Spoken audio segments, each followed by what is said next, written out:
What is up, everybody? J-Nell here with two recap videos for UFC 220 and Bellator 192. You gotta follow me on Instagram, Twitter, all the social media sites so you can get all the information. I made two 20-minute predictions there about an hour before the fights for Bellator 192 for the top two fights. So that made 7 predictions and it pushed me over 500. Got 4 out of 7. Need to make those picks. So I got both those picks. Let's talk about it real quick. Here at the Forum here in Los Angeles, we saw what many of us thought should have been the main event, but it was the co-main event. We saw and new Bellator welterweight champion, Mr. Rory the Red King McDonald. He successfully defeated the reigning champion, Mr. Douglas Lima. This was a 5-round decision, unanimous decision in favor of Rory. I totally agree. I believe he won like 4 rounds, I believe. Douglas had more punching power than him. He actually drew blood on Rory very early on. Even in the leg work he did was fantastic. He developed a huge welt, like a hematoma on Rory's leg that I believe led to the round that he won because Rory went for a takedown. I think his leg gave out on him, and Douglas was able to reverse the situation and land on top. And then he stayed on top for like a good 3 minutes with the ground and pound. That's the one round I believe that Douglas Lima won. I believe he came in the 3rd or the 4th. Someone correct me if I'm wrong on that one. Other than that, Rory was able to take him down, ground and pound, hold him up against the cage, make him carry his body weight. I believe he beat him on stats as well as punches landed. So there was a couple of times where the fight was stood up, and there's a couple and separated. There's a couple of times where I thought it should have been stood up due to low activity because I think Douglas Lima was a better grappler than Rory had anticipated. He was just simply able to stifle Rory a lot and hold him a lot, not take too much damage. So good victory for Rory McDonald. I hope you can elevate that division. Congrats on your first title. And moving on to the main event and kicking off the heavyweight Grand Prix. I got this pick as well. We saw Chael Sonnen defeat Quentin Rampage Jackson. People booed during this one. Quentin tried to go after him on the feet a little bit until Chael took him down, held him down, body position, didn't do much damage, and won the fight. I picked Chael because he's the man that I believe at least wants to work for the company because neither man wants to fight anymore. Rampage is just fighting out his contract, but Chael at least is a front man and spokesman and all of that for the company. He wants to do that, so that he got that fight, and we'll see who he's supposed to fight next out of the winners of whatever next 2 heavyweight fighters. Now, moving on to UFC 220 from Boston Gardens. This first fight I did not get. We saw Rob Font, the hometown boy, stay undefeated. He kept his O against Thomas Almeida. This fight Rob was just first. He jumped on his first. He got his offensive game plan working first. He disrupted Thomas Almeida. He was pushing the pace going forward. Towards the end of that first round, though, Thomas actually landed a nice shot that stunned Rob and moved him back. And it looked like the momentum was about to swing in his favor for the second. So we're like, we'll see what happens here in the second round. In the second round, Rob Font was able to connect again early on. But instead of trying to finish him on the feet, he actually started to wrestle and take him down. And I actually think this allowed Thomas to recover and get kind of his wits about him because he was able to last longer in the second round. Towards the end of the second round, though, Rob was able to connect again, knocked him back to the cage, and then he was working body head barrage of shots, and then he snuck in a close quarters kick to the face that landed flush. Pow, dropped Thomas. Pow, ground and pound. Rest of the fight. Great win, great fight for Rob Font. Who would you like to see him fight next now? Next up, I got this pick. I chose Gene Vellante to beat I was about to call him Formiga Barroso. I can't remember the first. Oh, I'm so for me. So I'm sorry. Okay, I gotta keep going because I've been done. I gotta go to work. Okay, I got this pick. Gene, it was a split decision, and I actually disagree. I don't know how it was a split decision. I thought that Gene won all 3 rounds. So you guys let me know what you thought of this. This stayed standing the whole time. Gene controlled the pace. He was going forward. He landed more shots. He landed the cleaner shots. And not to say that Barroso wasn't in it at all, but again, I don't see how this was a split decision. So you guys let me know what you think about that one now. Next up, I did not get this pick. Calvin Kattar defeated Shane Burgos in a good fight. This was one of the higher level fights. I didn't expect this from these 2 men. They got some skills, these 2 guys. The story of this fight, though, for Calvin, the jab. He was jabbing the mess out of Shane the whole fight, and it opened up so much more work and combinations and kicks and things, and they were grab, and he won the first round. Even though he had this great jab work, I actually think Shane stole the second round from him with the nice body work and the kicks to the legs. He landed more harder shots, and it looks like it did more damage. It looks like it punished Calvin more. So I actually think that Shane stole that second round. So I thought it was 1-1 going into the third. And again, that jab opened up another overhand shot, which stunned him, opened up a nice, beautiful uppercut, which made Shane do a straight squat it. And then Calvin landed another shot, knocked him down. Shane gave his back, and Calvin was just hitting him. It was unblocked shots to the face, yes, but Shane was getting up. And it was clear as day that he was getting up. He was scrambling, trying to get up. And he has excellent cardio. He wasn't breathing hard by this third round, so we know if you have good cardio, you can take punishment better. So for me, I'm not going to say it was an early stoppage, but I think the ref was in a bad position. As Shane was trying to get up and scramble, he basically ran into the ref. And I think that the ref being in the way, it kind of prompted him to stop the fight. Now, that's not to say that Calvin wouldn't have finished it in a couple seconds later anyway. I do believe he would have, but it was an undefinitive stoppage because of this. I thought it was not the cleanest stoppage, but let me make this clear. Better early than late.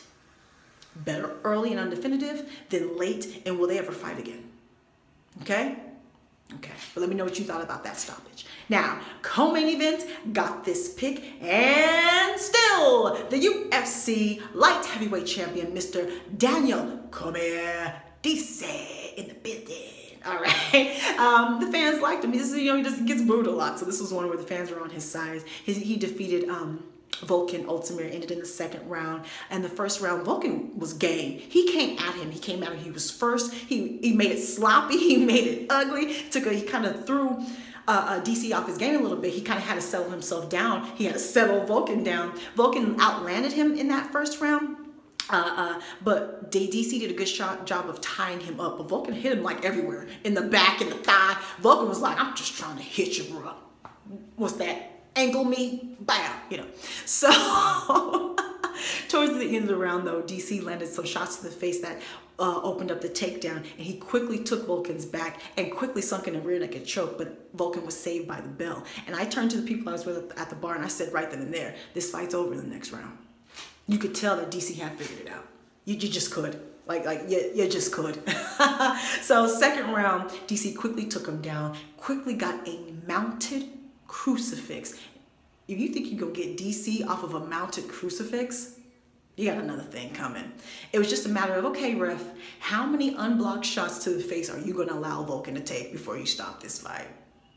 Simple as that. Stop the fight. Great win for DC. I like what he said afterwards. He said, basically John Jones is like just this thing in the back of his career that he can't shake, and it's not his fault, and it puts him in a crazy, unfortunate position. But he said he's fought for a vacant title before, and that's how he felt here.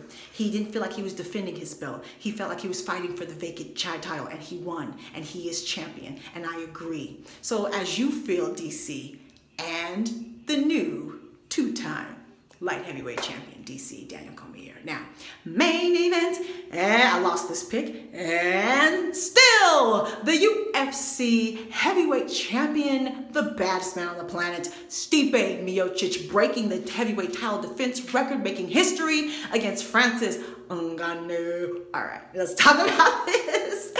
This went the way we knew. This was hope amongst hope. You look at my prediction video. I said Stipe is most likely going to play, spoiler, but I got to go with what I wanted to see, and what I wanted to see was Francis win, and he didn't. Francis only landed about 3 shots in this whole fight. Stipe, he was tired by the end of the first round, honey. Stipe outworked him in the first round, was able to take him down, hold his weight up against the cage, make him hold his weight up against the cage, and just wear this big man out for this whole entire fight. So he just was outclassed on the ground.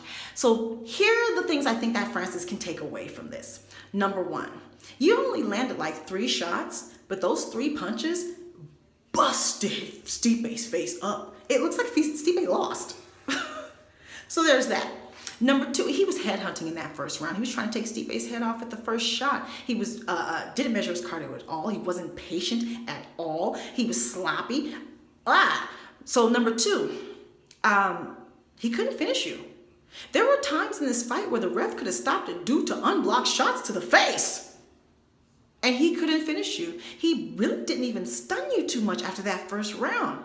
So the thing that you can take away from that is you got a chin. And in the heavyweight division, you got to have a chin.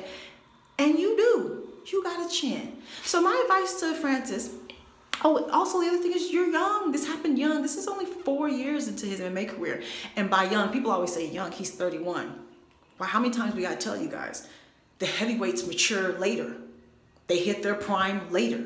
The average fighter is about, what, 27 to 34, something like that. Heavyweights is 30 to 37, 31, 38, 32, 40. They mature later. He is young in the heavyweight division. Stipe's 36. Come on, people. Shave off about 10 pounds of muscle. You have to rearrange your body chemistry to do that. It's going to be hard, but you can do it. Shave off about 10 pounds of muscle. You need to slim down. Even if Kane comes back, he's a smaller heavyweight with good cardio. Work on your cardio. That's clear as day. Work on your cardio. Also, get with some boxers. Some professional, actual boxers. Try to get with the Klitschko's or something like that. With the type of talent you have, other professionals will want to work with you. So reach out. Get you some professional boxing help, some Bernard Hopkins or something like that, because you need a jab. Get a jab.